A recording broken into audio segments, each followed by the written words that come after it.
I want to share with you a story. I don't know if it fits or not, but who cares? See, nothing fits and everything fits. You know, the Yismach Moshe, one of the Rabbis, the great-grandfather of the last Satmar Rebbe, great-great-great-grandfather, he waited so much for the Messiah to come. It was unbelievable way.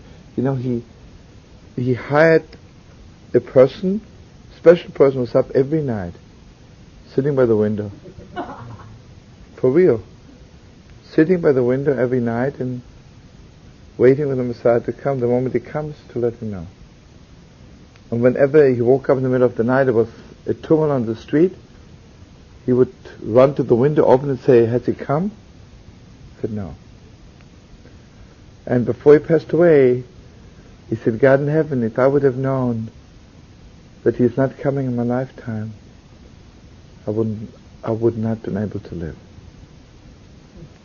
So he says, "So you fooled me." He says, "Is it such a great art for you, great God in heaven, to fool an old man like me? You could have done better." He took off. You know? But anyway, so he was waiting for the Messiah. And the story is, he said, no, I still want to sing something, that he is the soul of Jeremiah the prophet, you know. Jeremiah was there at the destruction of the temple. See, Isaiah was not there, he just prophesied it. Jeremiah was there. And what kept him going? How can you see destruction without getting insane? He was mamish, like he waited for the Messiah every second, right? Anyway, one time he and the holy Teitelbaum met. It's a very deep story. He says to the Teitelbaum, "Heilige Teitelbaum, why didn't you bring the Messiah?"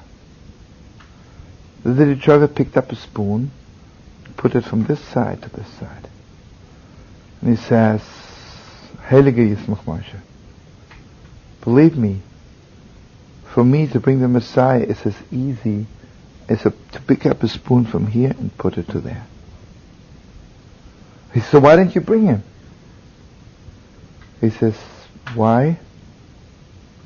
Because before the Messiah is coming, there's so much bloodshed.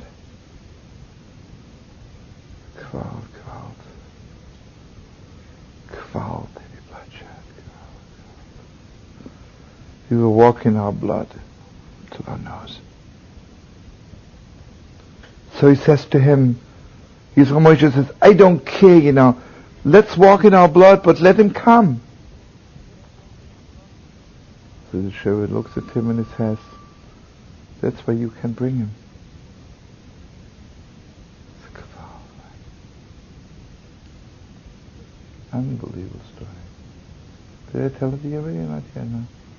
It's unbelievable.